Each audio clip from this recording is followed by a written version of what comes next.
Hello বন্ধুরা, আসসালামু আলাইকুম। স্বাগতম সবাইকে আরো একটি নতুন ভিডিওতে। সকাল হয়েছে, পূর্ব দিগন্তে সোনালী সূর্য উঁকি দিচ্ছে। প্রতিটি দিন নিয়ে আসে নতুন আশা, নতুন পরিশ্রম। আর সেই পরিশ্রমের শুরুটা হয় এই সবুজ আর সোনালী প্রান্তরে। বাংলার কৃষি, বাংলার মাটি, এই ফসলই আমাদের জীবন। আমনের ধান খেতে এখন পাকা ধানের মৌমাতি। এক বছর ধরে তিল তিল ধরে কৃষকের ফলানো স্বপ্ন আজ ঘরে তোলার পালা। কৃষকের হাতে উঠে আসে ধারালো কাস্তে, শুরু হয় ধান কাটার কাজ। কাজের প্রতিটি আঁচড়ে আঁচড়ে শোনা যায় জীবনের সুর, প্রকৃতির গান। এই কাজ শুধু ফসল কাটা নয়, এ হলো প্রকৃতি ও মানুষের এক গভীর মেলবন্ধন। এভাবে দল বেঁধে কাজ চলে বাংলার কৃষির প্রতিটা পরিবারে, প্রতিটা জমিতে। তবে আমাদের মুন্সিগঞ্জ একটু ব্যতিক্রম। আমাদের মুন্সিগঞ্জের কৃষকরা একটু আলসি টাইপের বলতে পারেন। কারণ এখানে প্রতিটা কৃষক পরিবারের ফসল ফলানোর সময় হলে লোক দিয়ে কাজ করাতে হয়। কারণ কৃষক পরিবার সরাসরি ফসল কাটতে পারে না, অনেক পরিবার আছে।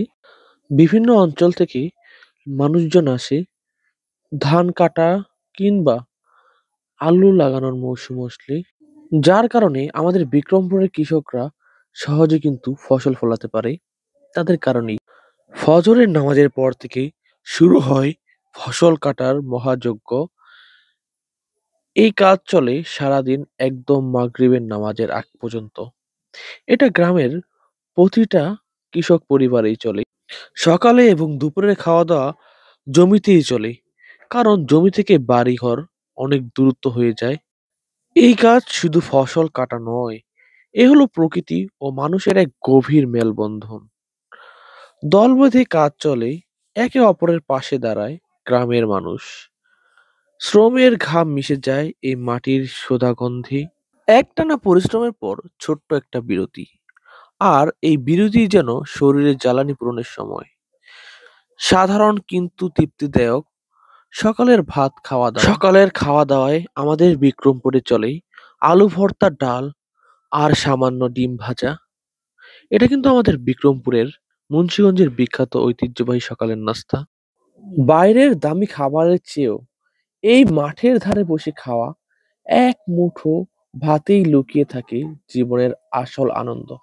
কারণ এটা শক্তি যোগায় বাকি দিনের কাজের জন্য।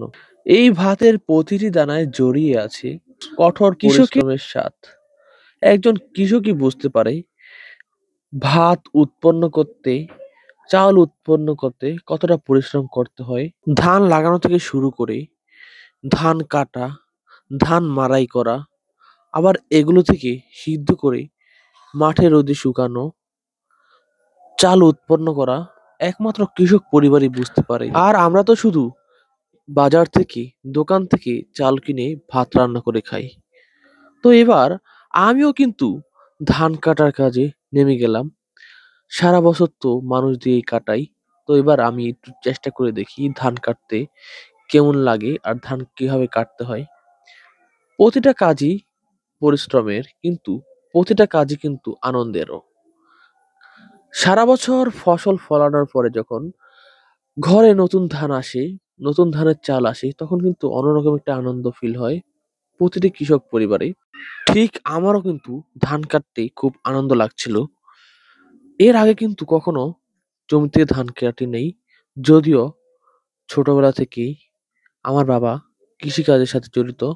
বিশেষ করে আমাদের জমিতে ধান উৎপন্ন করা হয়। অন্যান্য ফসল না বললেও ধান ফসলটা উৎপন্ন করা হয়। আর এই ধানের সাথে জড়িয়ে থাকে হাজারো স্বপ্ন। ভিডিওটা শেয়ার করে দিবেন সবাই বেশি বেশি করে। জমিতে খুব পাতলা পাতলা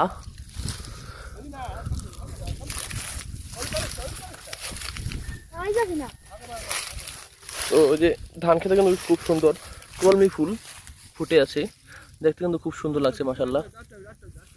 তো ধান কিন্তু বৃষ্টিতে তার বাতাসে শুয়ে পড়ছে, নুয়ে পড়ছে, যার কারণে কিন্তু সুন্দর দেখা যাচ্ছে না। এগুলো যদি খাড়া থাকলে খুব সুন্দর সোনালী ফসল দেখা যেত। এ হলো আমাদের জমিনের ধান, যদিও নুয়ে পড়ার কারণে ভালো দেখা যাচ্ছে না, সুন্দর দেখা যাচ্ছে না। আমাদের জমির পাশাপাশি আরো অন্যান্য জমিতে কিন্তু কৃষকরা নেমে পড়েছে ধান কাটার জন্য। মোটামুটি পুরো জমির পুরো এলাকারই কিন্তু ধান পেকে গেছে। বিশেষ করে আমন ধানগুলো কিন্তু একসাথেই পাকে। আর বর্ষা মৌসুমে কিন্তু এগুলো পানি যতটুকু থাকে পানির সাথে সাথে বড় হয়। যার কারণে কিন্তু এগুলো নুয়ে পড়ে, এগুলো খাড়া থাকতে পারে না। একজন প্রকৃত কৃষকের সাথে কখনো কিন্তু আপনারা ধান কেটে পেরে উঠতে পারবেন না, কারণ তাদের শক্তিশালী, তারা কিন্তু খুব দ্রুত গতিতে ধান কাটতে পারে। ধান কাটার পরে এভাবে কিন্তু মাথায় করে বোঝা বেয়ে বেয়ে জমির কিনারে কিংবা উঁচু জায়গায় নিয়ে আসতে হয় ধান মাড়াই করার জন্য। আর এগুলো কিন্তু নদীর ওই পার থেকেও আনে। আমরা যে জায়গায় ধান কাটছি এখানে কিন্তু একসময় নদী ছিল, পরবর্তীতে চর জেগে এটা ফসল ফলার উপযোগী হয়েছে। আর এখানে ধান, আলু থেকে শুরু করে সকল প্রকার ফসল নিচু জায়গা এবং অগ্রহায়ণ মাস এই সময়টা কিন্তু পেকাময়, এই কারণে কিন্তু পরিবহন ব্যবস্থা নেই। বিশেষ করে চর অঞ্চলে ফসলগুলো এভাবে মাথায় করে বোঝা বেয়ে বেয়ে আনতে হয়। ধানগুলো এনে এভাবে স্তূপ করে রাখা হয়, পরবর্তীতে মেশিনের মাধ্যমে এগুলোকে মাড়াই করা হবে। দেখতে পাচ্ছেন মেশিন, এই মেশিন দিয়ে কিন্তু ধানগুলো মাড়াই করা হবে। এই মেশিন দিয়ে ধান মাড়াই করতে কুটাগুলো একসাথে মেশিন আবিষ্কার হওয়ায় কৃষকদের কষ্ট অনেকটা লাঘব হয়েছে।